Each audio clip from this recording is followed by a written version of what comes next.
बहुत जल्दी नहीं आ गए आप लोग? और जब आ ही गए तो आ ही जाइए अंदर। आइए हमारे घर में, स्वागत है आप सभी का। सबसे पहले तो मनीषा, बाहर से आके मुंबई में रहना और अपना खुद का घर खरीदना बड़े काबिल तारीफ वाली बात है। Manisha, congratulations on your new house. धन्यवाद धन्यवाद धन्यवाद। लेकिन सच बताते हैं, हम तो सोचे थे कि जब मेरा पूरा घर रेडी हो जाएगा तब आप लोग को बुलाएंगे, लेकिन आप लोग के इतने सारे क्वेश्चन आंसर आ रहे थे, फिर हम सोचे कि चलो एक ब्लॉग ही कर लेते हैं। अच्छा, तो सबसे पहला सवाल आपके लिए है कि क्या 2015 की मनीषा ने ये डिसाइड कर लिया था कि 2025 की मनीषा का खुद का घर होगा मुंबई में? देखिए, हम वो स्पेसिफिक ईयर डिसाइड नहीं किए थे कि 2015 से 10 साल बाद 2025 में मुंबई में मनीषा रानी कुछ उखाड़ लेगी। लेकिन हाँ, बचपन से मेरे अंदर एक कीड़ा था, एक्टिंग का कीड़ा, डांसिंग का कीड़ा, और मुझे लगता था कि नहीं यार, मुझे कुछ तो अच्छा करना है, फेमस होना है, नाम कमाना है। और मुंबई आना तो हमेशा से मतलब मेरा ड्रीम था। और जब मुंबई आए फाइनली, तो फिर भी एक होता ना कि मतलब हमेशा से मेरे को घर लेना था, बट एक वो पता नहीं था कि कब लेंगे।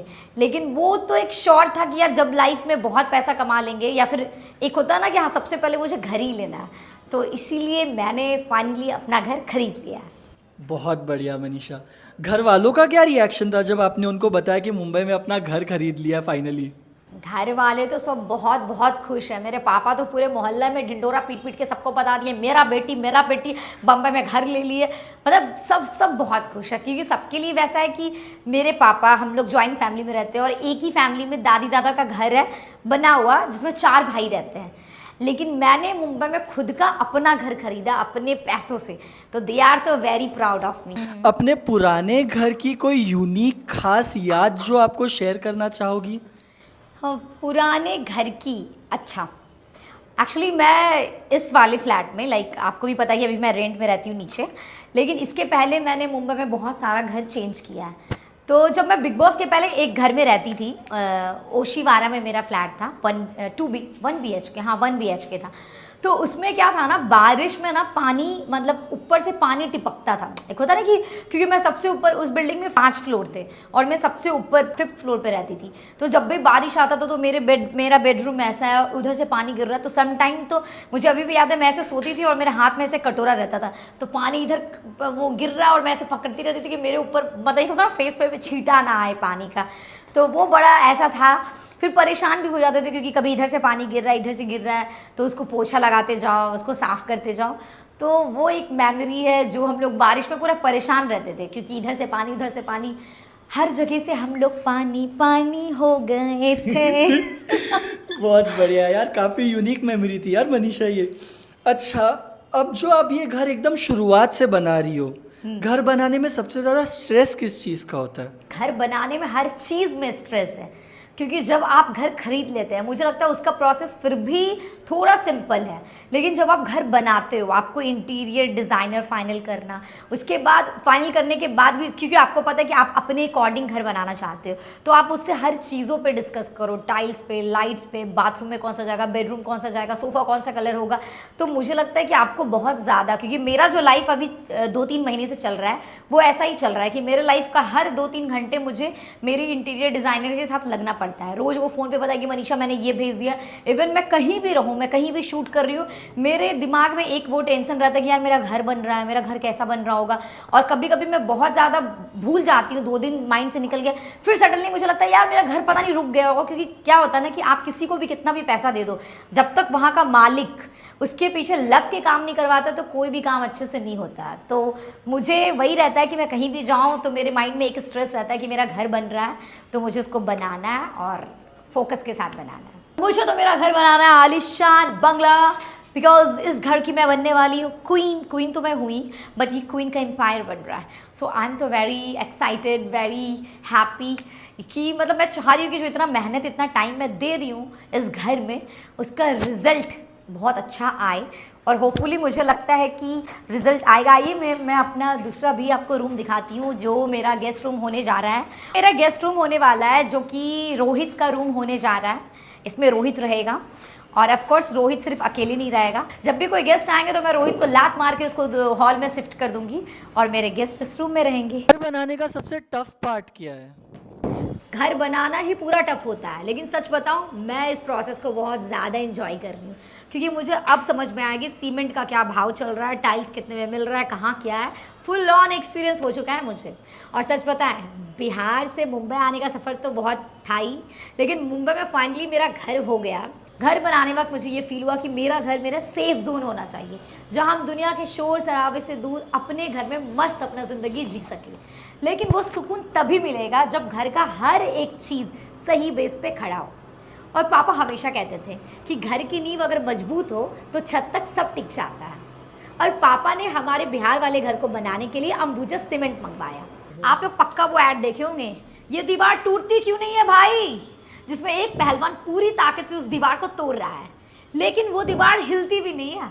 पता है, बचपन में ये ऐड देखे हम बहुत हंसते थे, लेकिन अब जब घर बना रहे तो समझ में आया, क्योंकि हमारे बिहार का जो घर है अभी तक बिल्कुल वैसा का वैसा है, ना कोई क्रैक आया ना कोई सिलन आया। तब हम ठान लिए कि जब बिहार वाले घर के लिए पापा अंबुजा सीमेंट मंगवाए तो हम पीछे काहे रहेंगे। फिर हम सोच लिए कि अब तो मेरा मुंबई वाला घर फुल अंबुजा सीमेंट से ही बनेगा। घर के किस कोने का डिज़ाइन सबसे ज़्यादा सोचा हुआ प्लान्ड डिज़ाइन है?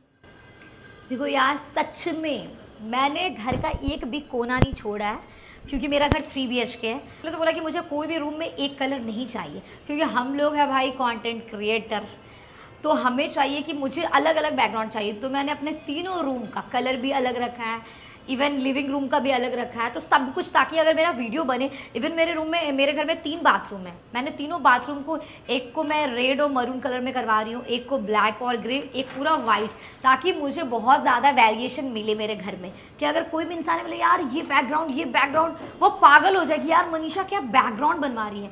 तो मेरा ऐसे प्लानिंग है कि मैं हर एक कोने को बहुत, मतलब आई कांट से कि कोई स्पेसिफिक ये कोना, मेरे घर का हर एक कोना होगा सोना।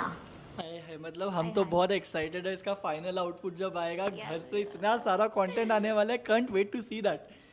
तो अब मेन सबसे इम्पोर्टेंट सवाल है, हम चाहते हैं कि आप इसका जवाब दो हमको। प्लीज पूछिए, मैं भी थक गई हूँ सुबह से शूट करते करते।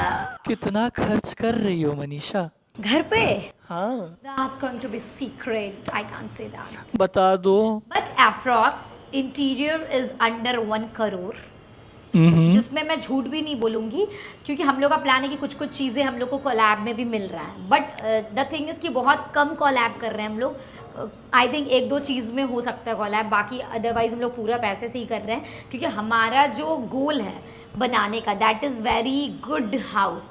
तो हम लोग चाहते थे, वैसे तो हम लोग को कोलैब में इंटीरियर डिज़ाइनर भी मिल रही थी, लेकिन मुझे मेरा घर चाहिए 5 स्टार होटल की तरह, कि कोई आए तो बोले वाह यार मनीषा ने तो क्या घर बनाया। तो 80-90 तक का तो मतलब अप्रॉक्स उन्होंने बजट दिया ही है, लेकिन आप 10 लाख ऊपर लेके ही चलो, क्योंकि जब एक बार घर रेडी होता है ना, तो आपको फिर ऊपर से मन करता है मैं ये डाल दूँ। तो वैसे भी लोग थोड़ा बढ़ा चढ़ा के तो बोलते हैं यार, अगर 90 का है तुम तो 10 लाख ऐड करेंगी, तो फिर तुम 1 करोड़ ले ही लो यार। चलो बहुत बढ़िया। अगर ये ड्रीम हाउस बनाने की जर्नी एक गाना होती तो कौन सा गाना होती? लिरिक्स अच्छे से याद नहीं है, बट मैं थोड़ा गा देती हूँ। जो भी चाहूँ तोड़ लाऊं, कुछ है ना यार, बस इतना सा ख्वाब है। अरे कुछ है ना, पूरी दुनिया कुछ तो सब, शाहरुख खान का गाना है वो ये song है यार। चांद तारे तोड़ लाऊं, सारी दुनिया पर मैं छाऊं, बस इतना सा ख्वाब है। आए हाय, वेरी गुड वेरी गुड। ये एक थोड़ा सा ट्रिकी क्वेश्चन है मनीषा। अगर इन दोनों में से खाली कोई एक चीज रख सकती आप अपने घर पे, तो वो क्या होती? वॉक इन क्लोसेट या बाथटब? अनफॉर्चुनेटली मेरे घर में ना बाथटब लग रहा है ना वॉकिंग क्लोजेट लग रहा है। मेरा घर उससे भी सुंदर बन रहा है, ठीक है। बट अगर ऑफकोर्स उस दोनों में किसी को चूज़ करना होता तो मैं वॉकिंग क्लोजेट को चूज़ करती हूँ, क्योंकि बाथटब हम लोग बहुत कम यूज़ करते हैं कंपैरेटिवली, क्योंकि लड़कियों को मेकअप और ड्रेसअप होना बहुत ज़्यादा पसंद है। तो ऑफकोर्स मैं वॉकिंग क्लोजेट पसंद करती है, चूज़ करती। मनीषा हमारी धरती का पानी भी बचा रही है। I am very proud of you for that. Yes. Manisha चलो आपको ज़्यादा परेशान नहीं करेंगे हम। एक आखिरी सवाल, पूछिए। इस घर में अगर कोई गेस्ट आता है तो उसको एक ऐसा रूल जो हमेशा फॉलो करते रहना होगा? देखिए रूल यही है कि मैं अपने इंटीरियर पे इन्वेस्ट करने वाली हूँ, तो मेरे घर में जो भी इंसान आएगा वो पर आवर चार्ज करूंगी मैं। अगर वो आ रहा है तो पर आवर मैंने सोचा डिसाइड किया कि मैं 10,000 उससे लूंगी। अरे। ऐसे करते करते, क्योंकि देखो वो मेरे घर आएगा, मेरे को पता है इतना सुंदर इंटीरियर देख के वो फोटो क्लिक करेगा ही करेगा, सोफा पे लेगा, मेरा बेडरूम पे जाएगा, मेरा बाथरूम नहीं छोड़ेगा, पूरा घर को इस्तेमाल करेगा और अपने सोशल मीडिया पे वो फ्लॉन्ट करेगा कि मैं इतने सुंदर जगह पे हूँ। तो उसका तो भाई उसको चार्ज करना पड़ेगा। और मैं चाह भी रही हूँ कि अगर मैं 1 करोड़ लगाई तो एटलीस्ट 20-25 लाख तो मैं निकालूं यार। अगर मैं ऐसे भी 1 घंटे का चार्ज करूंगी, इतने लोग आएंगे तो पैसे तो मेरा निकलेगा। हम में तो नहीं है ना। बट आई एम किडिंग यार, ऐसा पाप करेंगे मेरा घर कोई नहीं आएगा, मुंह पे मारेगा हमको। एक्चुअली कोई रूल रेगुलेशन नहीं होने वाला है, दिल से आओ, खुश होके आओ।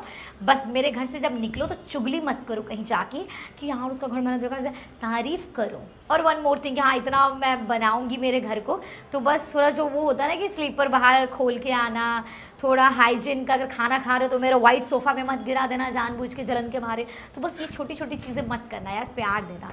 और अल्टीमेटली आई नो मेरे घर में जो भी आएंगे मुझे प्यार करने वाले लोग ही आएंगे, नेगेटिव पर्सन को मैं अलाउ ही नहीं करती हूँ मेरे घर आने के लिए, तो कुछ प्रॉब्लम ही नहीं होगी। आपको भर भर के आपका आंसर मिल गया होगा, मिला कि नहीं मिला?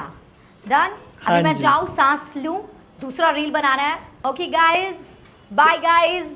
होपफुली आप लोगों को मेरा ये प्यारा सा सुंदर सा व्लॉग अच्छा लगा होगा मेरे घर का। तो मिलते हैं आप सभी से मेरे नेक्स्ट ड्रीम हाउस व्लॉग में। Okay guys.